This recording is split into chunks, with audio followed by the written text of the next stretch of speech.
안녕하세요. 안녕하세요. 오늘은 결혼 선배님을 모시고 한번 얘기를 들어볼 건데, 결혼 언제 하셨어요? 저는 이제 5개월 됐습니다. 결혼한 지. 5개월밖에 안 된. 네, 5개월밖에. 따끈따끈한. 네, 따끈따끈한. 혹시 나이가 어떻게 되세요? 저 31살이에요. 남편은 35살이고요. 박고님, 제가 35. 그쵸? 저희 네. 남편이랑 동갑이에요. 아, 4살 차이, 궁합도 안 본다는 4살 차이고 지금 굉장히 행복하게 생활을 잘 하고 있고요. 결혼 전도사가 되고 싶어서 나왔습니다. 그렇죠. 요즘 비혼주의자분들도 많고, 맞아요. 네, 결혼을 이렇게 부정적으로 보거나 아니면 회의적으로 보시는 분들도 되게 많아가지고, 저도 사실 결혼을 진짜 하고 싶어하는 사람 중에 하나거든요. 그래서 결국엔 본인 선택이지만 좋은 얘기도 많이 들으면 좋잖아요. 행복하신 분들의 얘기들.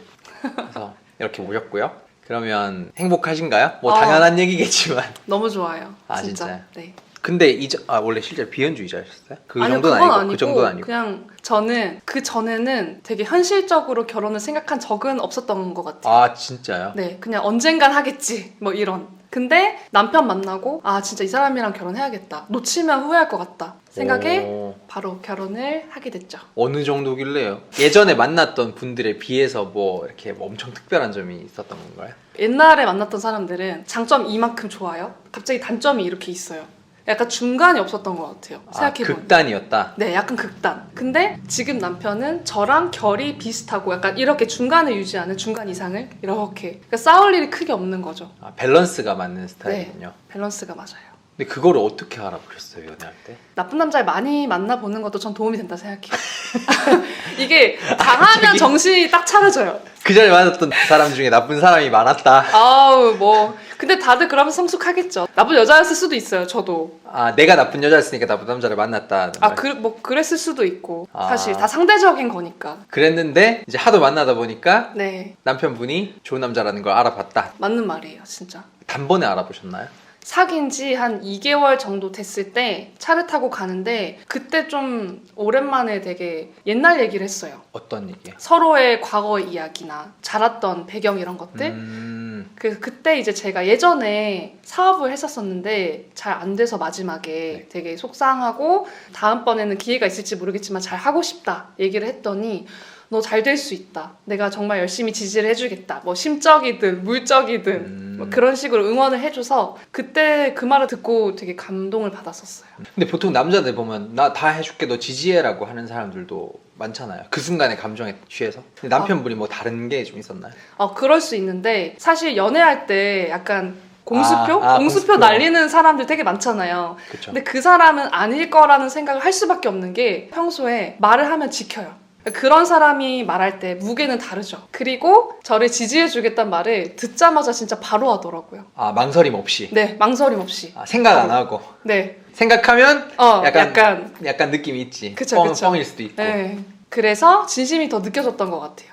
이게 약간 결혼 테스트 같은 느낌이 드는데 정말 궁금해서 묻는 거예요. 남편분이 네. 워낙 좋으신 분이잖아요. 다른 여자를 만났어도 그렇게 할 수 있는 사람이어서 그런 걸 수도 있지 않을까요? 그럼요. 아, 다른 사람 만났어도 그렇게 해줄 수 있는 사람이다. 그러니까 나라서 해줄 수 있는 게 있고 다른 사람한테도 해줄 수 있는데 나를 만나서도 그렇게 해주는 거다라는 거에 대한 약간 무게 차이라든가 어떤 느낌 차이가 있잖아요. 그 사람이 좋아하는 모습을 보여줬으니까 그랬던 것 같고 그걸 다른 사람도 갖고 있었다면 다른 사람에게도 그랬겠죠. 원래 그렇게 해줄 사람이다. 네. 근데 저는 그런 게 없어요. 뭐 나여서 특별히 사랑해준다. 그 자체가 잘못된 사고방식인 것 같아요. 애초에. 그러니까 내가 이 사람에게 이만큼 줄 수 있는 사람이고 공평하지 않은 관계가 어떻게 성립이 돼요. 줄 수 있는 관계니까 이런 사람을 만난 거고. 그렇게 생각을 해요. 근데 이제 나한테 왔으니까 내가 잡겠다. 그쵸. 맞아요. 근데 사실 저도 그렇게 생각해요. 네. 그 이상을 깨야 돼요. 일단. 좋은 맞아요. 사람 만나려면. 맞아요. 이 사람은 평소에 안 그랬는데 나한테만 그래. 그런 거 없어요. 원래 다른 사람한테도 좋았던 사람이 나한테도 좋은 사람이다. 맞아. 그래서 이제 만난 지 얼마 만에 결혼하신 거예요? 만난 지 1년 만에 결혼을 했는데 결심은 3개월. 3개월 만나고 결혼하자 얘기가 나왔어요. 남편분이? 서로 서로 합의를 해야죠. 결혼 합의가 그러면 어떻게 된 거예요? 3개월 만에. 둘 다 이게 일치하기가 힘들잖아요. 그쵸. 그래서 결혼하기 힘들다고 하는 것 같은데 네. 일단 제가 질문을 진짜 많이 했어요. 아, 결혼에 관련해서? 네. 그리고 저는 이제 결혼할 사람을 찾고 있고 그게 아니면 조금 서로 시간 낭비일 수도 있다. 오, 솔직하다. 네, 저는 그냥 솔직하게 아예 다 얘기를 했고 그쪽도 자기도 그렇게 생각한다 하면서 이제 합의점을 점점 찾아간 거죠. 이것도 약간 그거랑 비슷하네요. 아까 말씀하셨던 원래 좋은 사람이 다른 사람한테도 누굴 만나든 좋은 것처럼 결국에 결혼을 원하는 사람끼리 만나야 결혼이 성사가 된다. 그렇죠. 그래서 빨리 결혼해도 상관이 없다. 그럼요. 맞아요. 그리고 이제 7개월 동안 결혼 준비하고 하신 거네요. 네, 맞습니다. 그럼 결국에 약간 사귀는 거랑 비슷하네요. 보통 보면 사귈 때 특히 남자분들이 많이 가지고 있는 환상인데 내가 마음을 숨기고 있다가 갑자기 서프라이즈 하면서 고백하면은 뭐 감동받을 거라고 생각을 하는데 그럼 더 부담스럽잖아요. 맞아요. 미리 좀 이렇게 썸도 좀 타고 약간 사귀는 게 당연하게 되면서 그 다음에 이제 고백은 약간 형식처럼 해야 당연한 듯이 이렇게 잘 사귈 수 있는 것처럼 결혼도 그렇죠. 비슷하네요. 근데 인생 흐름이 진짜 다 그런 것 같아요. 썸도 연애도 결혼도 다 약간 나의 의견을 전달을 해놓고 그 사람이 선택할 수 있게 옵션을 깔아주고 그렇게 해서 서로 합의점을 찾으면 기간은 사실 문제가 크게 되진 않는 것 같아요. 그러면 결혼을 해도 될지 안 해도 될지 요거를 빨리 판별하는 어떤 본인만의 노하우가 있으신가요? 저는 제 친구들한테 항상 얘기하는 게 어쨌든 결혼이라는 건 가족의 영역이잖아요. 그쵸. 그래서 부모님을 빨리 보는 거 정말 추천드려요. 아, 결혼을 할지 말지 결정하는 과정에서? 네. 오. 왜냐하면 부모님이 어떤 식으로 아이를 대하는지 그리고 이 아들이나 딸은 어떻게 부모님을 대하는지를 보고 오히려 결혼 결정을 하라 하거든요. 괜찮다. 굉장히 합리적인 방법이에요. 진짜 합리적이죠. 그쵸? 그러니까 시간이 많지 않고 나 빨리 결혼을 결정하고 싶어 하는 분들은 좀 그런 질문들도 많이 해보시고 된다면 부모님과 뭐 식사 자리를 물론 뭐 쉬운 일은 아니겠지만 그렇죠.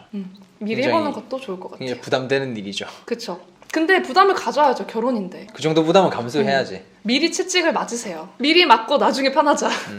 근데 또 이렇게 결혼을 준비하는 과정에서 좀 많이 싸운다고 하잖아요. 뭐 어. 싸우고 의견이 달라지고 짧게 만나면 아무래도 정보가 적다 보니까 만난 지 1년 만에 결혼을 했다고는 하지만 사실은 결정은 3개월 만에 했으니까 아무래도 내가 생각했던 거랑 막 다르고 이런 점도 있지 않으셨나요? 보통 그렇다고 하는데 저는 거의 없었어요, 사실. 아, 진짜요? 그러니까 제가 사람을 잘 본다고 말할 순 없는데 저는 연애를 많이 해보면 좋다고 하는 게 이거예요. 아, 나쁜 남자다 아까. 네. 경험을 해보면 이 사람이 나랑 어떤 부분이 맞을지 대충 각이 나와요. 큰 그림이.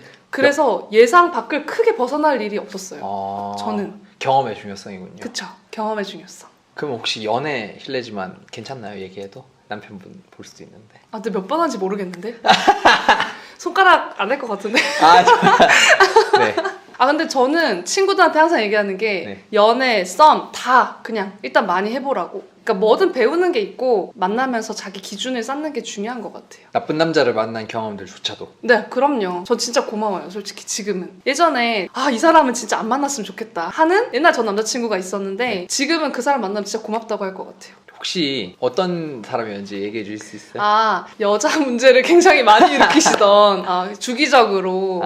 근데 제가 놀랐던 게 네. 어떤 사람을 만나느냐에 따라서 제 모습이 달라지더라고요. 근데 제가 그 사람 만나고 크게 배운 게 있어요. 저를 부정적으로 변하게 만드는 사람을 만나면 진짜 안 되겠다라는 결론을 얻었어요.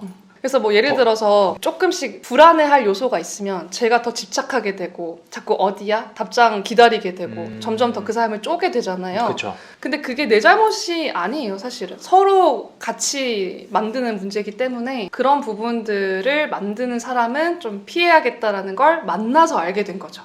보통 이제 그런 사람을 만나면 연애 경험 적으신 분들 같은 경우에는 집착하는 내가 지금 잘못인가? 실제로 만나는 남자가 왜 이렇게 집착해? 라고 하는 그쵸. 순간 더 그런가 되잖아요. 맞아요. 그래서 저는 처음 연애할 때는 제가 가스라이팅을 당했던 것 같아요. 생각해보면. 그 남자가 그렇게 또 네, 했어요? 네, 그렇게 했던 것 같아요. 지금 돌이켜보면. 근데 그때 그 연애가 끝나고 느낀 게 내가 기준이었고 나를 지키지 못하니까 내가 더 힘들어지는 걸 느껴서 그 다음부터는 좀 나를 지키는 연애를 시작을 한 것 같아요. 근데 결국에는 이게 경험이 쌓이다 보면은 나를 지킬 줄도 알게 되고 좀 남 탓할 땐 또 남 탓도 해줘야 된다고 보거든요, 저도. 네. 그러니까 물론 원인 제공을 내가 했을 수도 있지만 상대방이 나를 그렇게 만드는 순간이 실제로 있잖아요. 네. 내가 하고 안 하고를 떠나서. 그러면 그때는 남 탓을 좀 해도 된다. 그리고 저희 남편 자랑을 조금 더 하자면 저는 결혼 전에는 결혼하고 남편들이 변한다 이런 얘기를 되게 많이 하잖아요. 그렇죠. 그래서 저도 사실 약간 마음의 준비를 하고 있었어요. 변할까 봐. 근데 아닌 사람이 있더라고요. 제 남편 같은 사람이. 오히려 결혼을 하고 내 편이라 생각이 드니까 자기가 지키던 선을 깨고 자기 마음을 다 열어주는 거예요. 더 좋아하고 더 터놓고. 제가 남편한테 한번 얘기한 적이 있어요. 연애할 때 오빠는 딱 연애하면 요 정도 선을 두고 너는 연애할 사람이니까 여기까지만 들어와. 이런 느낌이 좀 있다. 난 서운해. 이렇게 얘기를 했거든요. 그러니까 그 오빠가 그런 말 처음 들어봤대요. 놀래더니 자기가 더 잘해줘야겠다. 근데 결혼하면 나는 더 잘해줄 수 있다. 노력하겠다. 하면서 정말 지금 그렇게 마음을 다 열더라고요. 하는 말대로. 네. 이게 참 듣다가도 또 삐뚤 생각일 수도 있는데 그것도 말뿐일 수도 있잖아요. 어떻게 그랬어요? 저는 원래 인간을 좀 불신하는 사람이에요. 저 그래서 박고님의 질문 진짜 이해하고 네네. 셀프로 계속 던지는 스타일이거든요. 그래서 마음이 솔직히 영원할 수는 없을 수 있으니까 네. 완전히 믿진 않는데 근데 행동을 계속 보여주니까 보여준 만큼 믿으려고 해요. 저는. 자기가 하는 말만큼 또 행동하는 게 있었군요. 네, 행동을 해요 실제로. 그래서 막 행동 안 하고 이런 적은 없었고. 없었던 것 같아요. 정말요? 한 번도 없었어요. 진짜 괜찮으신 분이다. 그쵸. 그런 사람 만나기 힘들거든요. 그러니까요. 할 수 있어요. 야 너도? 야 나도. 하실 수 있습니다. 근데 이게 남편분이 되게 들어보다 보면 약간 무난한 스타일이라고 느낌이 좀 드는데 좋은 스타일이긴 하지만 막 감정적인 막 파도를 만들어주고 이런 스타일은 아닌 것 같아서 이게 근데 예전에 좀 나쁜 남자도 만나보셨고 이게 네. 맛을 봤으니까 네. 이게 조금 뭐가 아쉽지 않을까. 너무 무난한 지금 남편이 이런 생각은 안 드세요? 그 파도를 느끼다가 파도에 휩쓸려 갈 수 있습니다, 여러분.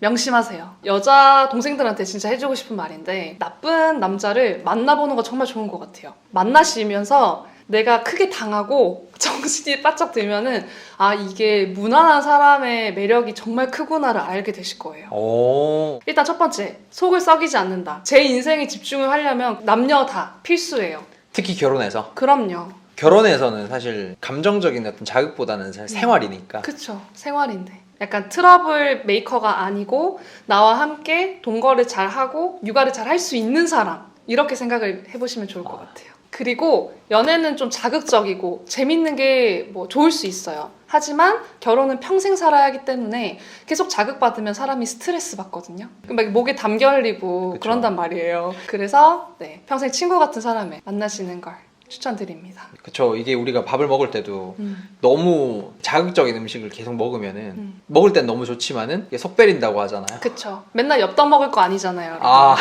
엽떡을 먹을래요? 된장찌개를 먹을래요? 이 느낌이에요. 나 엽떡 먹고 싶은데. 너 엽떡 로제 맛있다는데 저도 못 먹어봤어요.